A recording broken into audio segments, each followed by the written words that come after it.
possible to reperfuse, take them to the cath lab after 3 hours.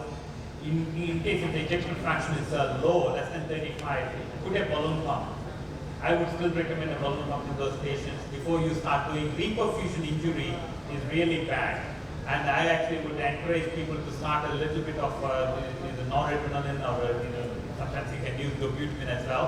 But noradrenaline is very good. At the same time, some people have put 2 pigtail catheters in the LV and actually started aspirating and using it in India, which is amazing. I can't understand. So they said because of the Portman's impella, they said. They suck the blood with the 2 pigtail catheters from the LV and give it back into the coronary artery, into the artery side with the guide catheter.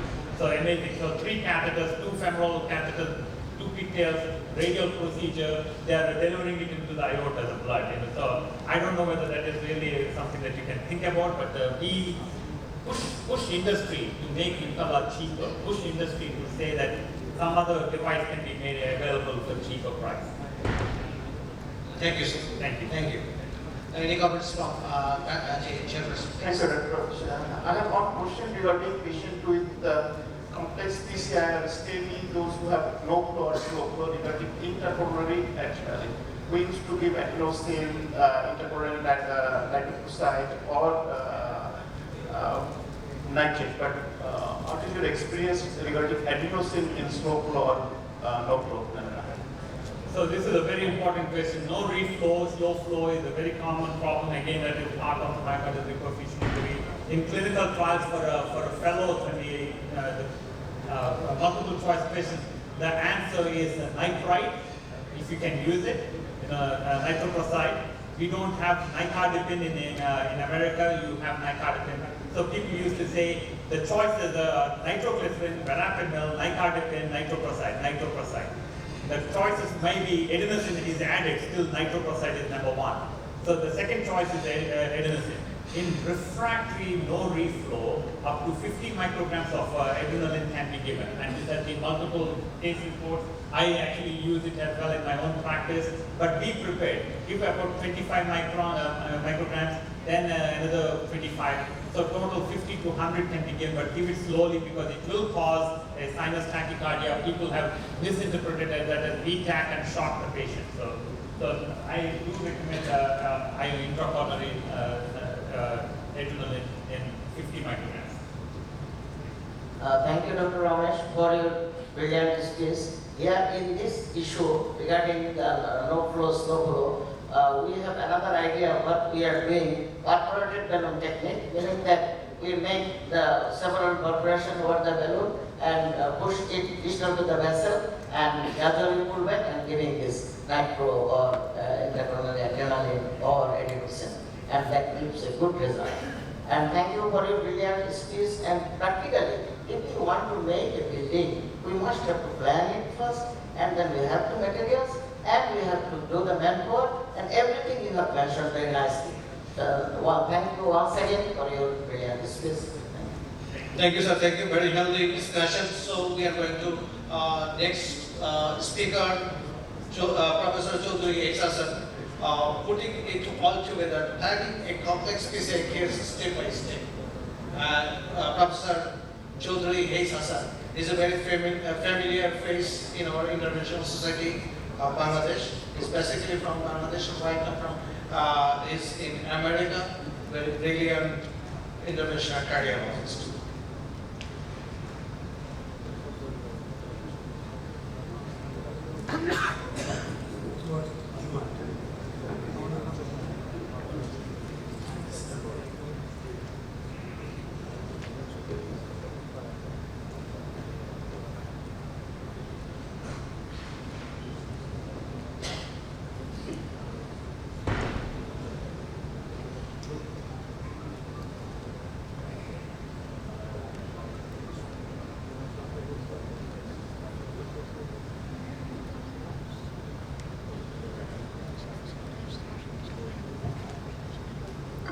Every speaker will talk on finish So in 10 minutes. what And I'm going to do in next few minutes, that we're going to present the case.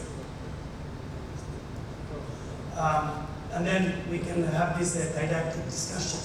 Sanjay mentioned about the cheap cases, the standardization of the operators and the logistics, and Ramesh bring up these issues that it also be to be catered according to the local resources.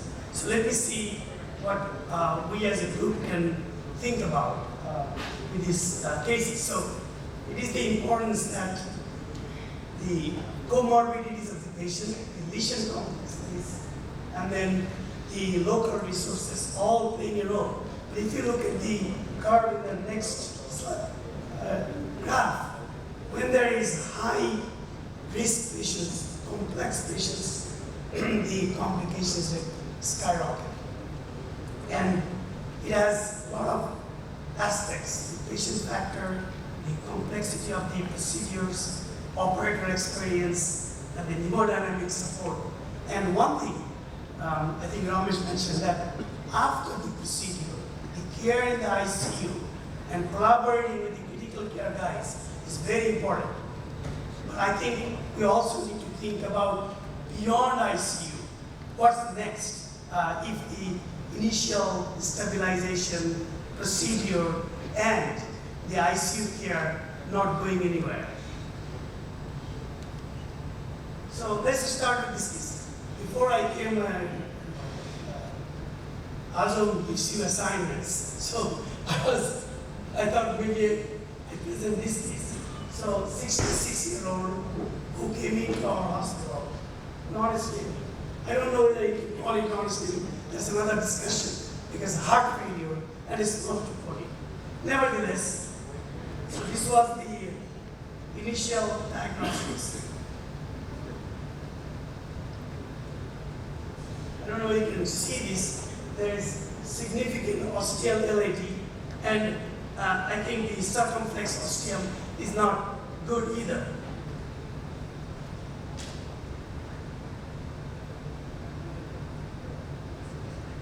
So we saw the osteal LAD, but there is further problem in the proximity also. And the right is basically closed. So now, what are the options? So I just wanted to see as a proof what we think. Forget for a second that the patient is in Las Vegas. Patient is somewhere. Well, what are the options we have? Sanjay, let's meet because you decide that whether you want to do this like a PCI, cabbage, medical therapy, or you just say call it a day. So in our headspace, we wrestle with these come off the table. Our team discussion on the side. What's the most appropriate therapy for the patient? Both cabbage and PCI apply the individual operator. So Sanjay saying that patient comes off the table, a good discussion, family, and then whole team, heart team approach, and then decide. Ramesh also asked these questions. You do it only benefits the patient. Okay? So CVT and pulmonary were on the case, and then we had a good discussion. The patient doesn't speak English very well. Son was in the picture, very much in the knowing. And the question is, what's the plan? The surgery says, good luck. And then I asked quietly to my surgeon that if we go, and will you be there? I said, be allowed? And I said, I'm not on that day. What day you are deciding? So this is what we did. Whether this will benefit or not, we buy time, and then we did a. Chaudhary Hafiz, I'd like to add, as according to the latest guideline SCC in 2021 December, published, there is no scope of intervention in this case. But I differ with it, but I can't differ with the guideline. I think we all recognize that those guidelines are grounds. Right? There's a lot of controversy around those guidelines. And part of it is because there is no consideration of the actual operator doing the case. And this is where that comes back to. If you're going to do a good job and you have the skill set to do it, do it. If you don't, you can't homogenize those data. Dr. Kamra, this time in this guideline, they have mentioned that we have included 2011, 12, 13, 14, 15, 17, all guidelines here. And this is the final guideline they have given. But still, this guideline not. That's I also So do not I agree with in that. the Bible, but You have to set the question. let me ask you that. Guideline, not a guideline, so we have to decide. Right, but What I raised this question, why I raised this question, as they have just now launched this guideline, and that is why I have. so let me hear from you, for the audience, that you are saying that this is not our guidelines, and the argument is. I do not also agree with that guideline. In this case, I must have to do intervention, and I shall have to set the question. Honestly, Mr. Baba, I don't know which one is the right, and we will show you the case. I still don't know we did the right thing. Promise. You know. So I just wanted to make sure everyone understands the PCI guidelines were released by our Indian, US people in 2021, and it has been rejected by Society of Cardiac Surgery, Society of Thoracic Surgery, STS, American Association of Thoracic Surgery. They blatantly rejected it because it is in favor of PCI, suppose. And actually, it is not. I mean, even though whatever it is, the argument is not. This patient ideally should get bypass surgery, but obviously in America, every surgeon will turn this patient down. Yeah. So, Whereas in, I mean, let's say that the lungs are fine, our surgeons won't necessarily turn this patient down because we don't have the same public reporting framework that they do in the US. So there isn't this sort of systemic discouragement against doing complex cases in Canada. And I mean, as you know, my start was in the US, right? That's where I worked for years. So part of that is also recognizing that you have to be at an institution that is aware of the value you're trying to bring and is willing to take the hit if sometimes you're wrong. Iman, what do you think? You will do this in Milan? Iman. Professor Iman, Will you? one of the senior most cardiologists, what is your opinion regarding intervention or surgery in this case? Absolutely, yes, I would. I mean, what we are used to for these cases, I think the C-section here is not being scheduled because it is low or intermediate. I think this patient will benefit from angioplasty. Imam says yes for PCI.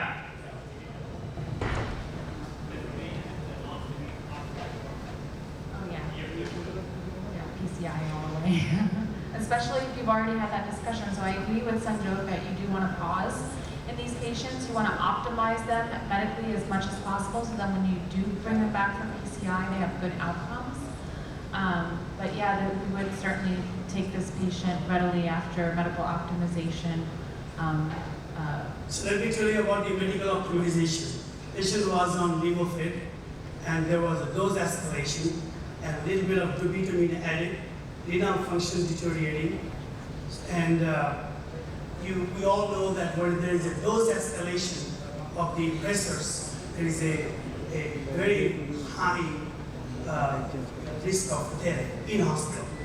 This is very well known, and at this point we decided that we do a viability study. I don't know whether you have any comment. Sir, I have got a very simple question. This is non-STEMI case, acute LPL. So definitively there is complete vessel, there is no need for viability test because viable tissue, so that is right. Number one. So is there any rule, how do you decide which one is complete vessel in non-STEMI case? Right or left? Which one will you cancel if you want to do the First of all, PCI? we sometimes go back and forth, right? The troponin positive in heart failure patient, these are fifth generation troponins, couple of hundred units. So we are not sure the body clearly non-STEMI. We saw the vessels, the right was CTO, the ostial LAD and the ostial circle, good flow everywhere. So this was the viability. Will you feel encouraged or discouraged?